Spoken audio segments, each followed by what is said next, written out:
Hello नमस्कार बंदमाचय में आपका स्वागत। हम आपको बहुत ही महत्वपूर्ण जानकारी देने वाले हैं। अतिथि शिक्षकों के नियमितीकरण को लेकर शिक्षा विभाग में पद खाली है, ये शिक्षा मंत्री जी ने भी माना है। तो अतिथि शिक्षकों का कहना है और प्रवक्ताओं का कहना है कि जब पद खाली पड़े हुए हैं तो अतिथि शिक्षकों को नियमित कर दे सरकार उस पदों पे, और अतिथि शिक्षकों का नियमितीकरण करे, क्योंकि अतिथि शिक्षक सभी योग्यता रखते योग्य हैं, इसलिए वे उस पद पे हैं, इसलिए उनको नियमित कर देना चाहिए सरकार के लिए। ये कहना है कांग्रेस की प्रवक्ताओं का और मीडिया का और अतिथि शिक्षकों का। तो मैं पूरी विस्तार से जानकारी देने वाला हूँ, लाइव वार्ता भी आपको सुनाने वाला हूँ। नेशनल मीडिया पे जो डिबेट चल रही है अतिथि शिक्षकों के नियमितीकरण को लेकर, तो आप वीडियो में बने रहें, वीडियो पूरा देखें। वीडियो अच्छा लगे तो लाइक जरूर करें और चैनल को सब्सक्राइब जरूर करें ऐसे अपडेट पाने के लिए। आज न्यूज़ 24 मध्य प्रदेश छत्तीसगढ़ के सवाल क्या हैं ये आपकी स्क्रीन पर रहे। आज के सवाल, एमपी के स्कूलों में शिक्षकों की भारी कमी है और विधानसभा में स्कूल शिक्षा मंत्री ने भी ये बात मानी है। तो स्कूलों में 1 लाख से भी ज्यादा पद खाली हैं और हजारों स्कूल के भवन और टॉयलेट की हालत भी पतली है। ये सवाल पूछ रहा है आज न्यूज़ 24 मध्य प्रदेश छत्तीसगढ़। मंत्री ने कहा, कमी को दूर करने के लिए जारी है भर्ती, पात्र शिक्षक अभ्यर्थियों की क्यों नहीं सुनते हैं फिर अर्जी। और सवाल आज ये भी जरूरी है कि एमपी के स्कूलों में शिक्षकों की होगी बम्पर भर्ती, गेस्ट टीचर, चयनित अभ्यर्थियों सहित क्या युवाओं की लगेगी लॉटरी। आज इन्हीं सवालों के साथ हम सत्ता पक्ष और विपक्ष से भी बात करेंगे।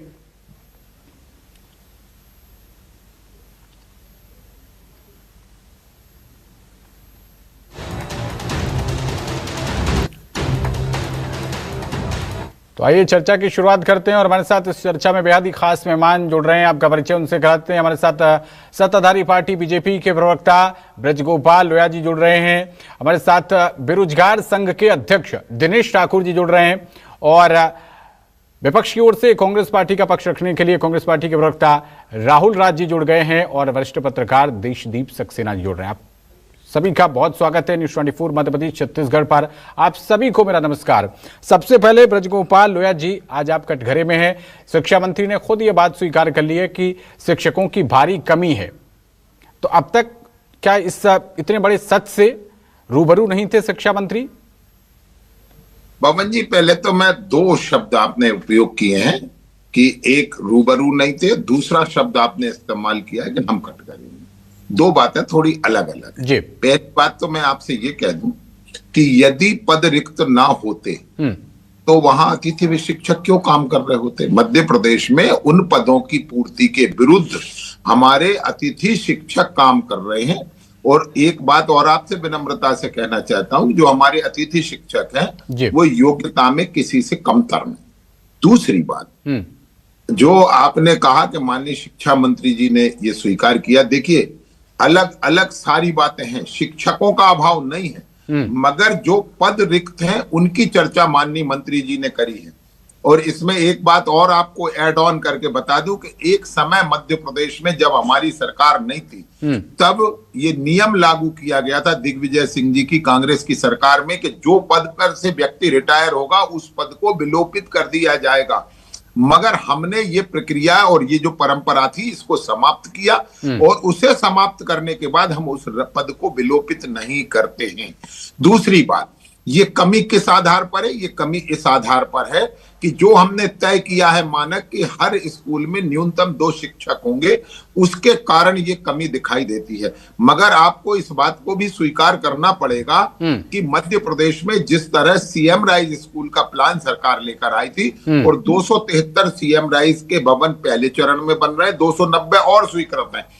इनमें हम उन बच्चों को लेकर आने का प्रयास कर रहे हैं जिन्हें ग्रामीण क्षेत्रों में उतनी उत्कृष्ट शिक्षा नहीं मिलती थी जितनी होनी आवश्यकता थी। आज मध्य प्रदेश में बेहतर शिक्षा के लिए वातावरण बना है और उसमें जो हमारे सीएम राइज स्कूल हैं, जो हमारे एक्सीलेंस स्कूल है, जो हमारे पीएम श्री स्कूल है, जो हमारे बोर्ड द्वारा संचालित माध्यमिक शिक्षा मंडल द्वारा संचालित जो स्कूल हैं, इन सभी में सारे पदों की पूर्ति है। जिनमें नहीं है वो 0 से 8 तक की स्थिति है, वहां ज्यादातर हमारे अतिथि काम कर रहे। 1 मिनट पूरी बात कर लीजिए। जो अतिथि जहां काम कर रहे हैं, हम उन पदों को भी रिक्त पद मानकर वो किया है। और तभी तो बजट में भी ये घोषणा की गई है कि 15,000 पदों की तो अविलंब हम उसके लिए वो विज्ञप्ति जारी कर रहे हैं कि 15,000 पदों की तत्काल पूर्ति की जाए। और इसके बाद जितनी उपयोगिता और सहूलियत होगी, उन दोनों के आधार पर वो नियुक्तियां और चयन प्रक्रिया बंद नहीं होगी। ठीक है, वापस लौटूंगा मैं आपके पास। ब्रजगोपाल जी, दिनेश ठाकुर जी हमारे साथ जुड़े हुए हैं, बेरोजगार संघ के अध्यक्ष हैं। दिनेश जी, आप बेकार ही चिंता कर रहे हैं, सब कुछ बढ़िया चल रहा है। देखिए ब्रजगोपाल जी ने कितने अच्छे ढंग से बताया, सब ठीक ठाक है, कहीं कोई दिक्कत नहीं है, क्यों परेशान हो रहे हैं फिर आप?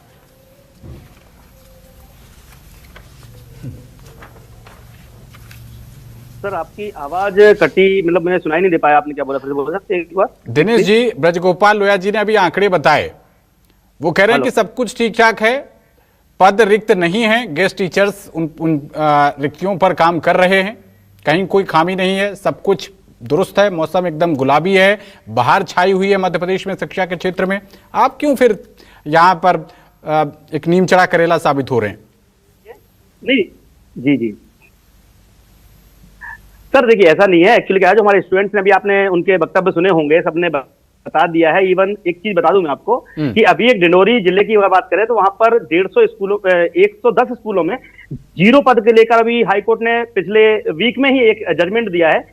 क्योंकि एक बच्चे ने याचिका लगाई थी, उसमें ये बताया था उन्होंने कि 110 स्कूल ऐसे हैं जहां पर 0 पोस्टिंग है, मतलब उसमें शिक्षक है ही नहीं। तो मैं चाहता हूं कि अगर सर चाहते हैं, नाम में सर यहाँ देख नहीं पा रहा हूँ, ब्रजगोपाल लोया जी जुड़े हुए हमारे साथ, बीजेपी जुड़े हुए हैं। मैं बिल्कुल चाहता हूं सर कि आप अच्छा काम कर रहे हैं, सीएम राज स्कूल बन भी रहे हैं और बनाना भी चाहते हैं, लेकिन व्यास जी नमस्कार। तो मैं चाह रहा था कि आप भवन बनाने के बाद शिक्षक नियुक्त नहीं करेंगे तो भवन किस काम के रहेंगे हमारे लिए? हम ये चाह रहे हैं कि भवन बन रहे हैं मान लो, और शिक्षकों की कमी इसलिए बोल रहे हैं हम क्योंकि 1,10,000 के अप्रोक्स है ना, 1,08,000 जितने भी 15,000 जितने भी जो पोस्ट है, हमने 1.5 लाख पहले काउंट करे थे राजपत्र के अनुसार, लेकिन उसमें से कुछ प्रमोशन से भर गए होंगे, लेकिन फिर भी 1 लाख से ऊपर पद खाली है। तो हम ये थोड़ी बोल रहे हैं सर कि आप पूरे 1 लाख भर दीजिए, हम ये बोल रहे हैं क्योंकि अभी जो चयन प्रक्रिया है।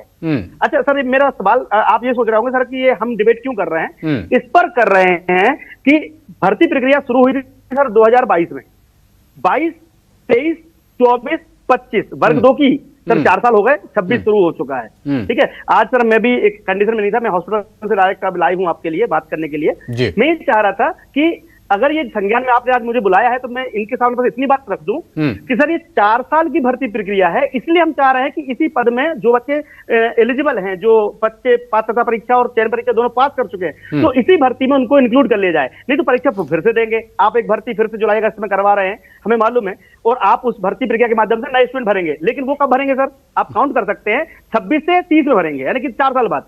तो 4 साल तक बच्चा इंतजार नहीं करना चाहता है। आपने अभी जो वक्तव्य बच्चों के सुने हैं, वो ये चाह रहे हैं कि इसी भर्ती प्रक्रिया में हमें इंक्लूड कर लिया जाए। और ठीक है दिनेश जी, आपके सवाल का जवाब हम लेंगे ब्रजगोपाल जी से, लेकिन विपक्ष की राय भी रख लेते हैं, चर्चा में सबको एक बार शामिल कर लेते हैं, उसके बाद डिबेट ओपन करते हैं।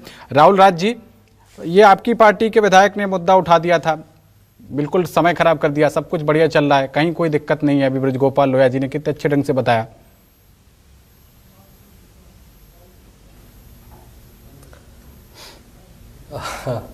देखिए, आपने खुद ही कह दिया मौसम गुलाबी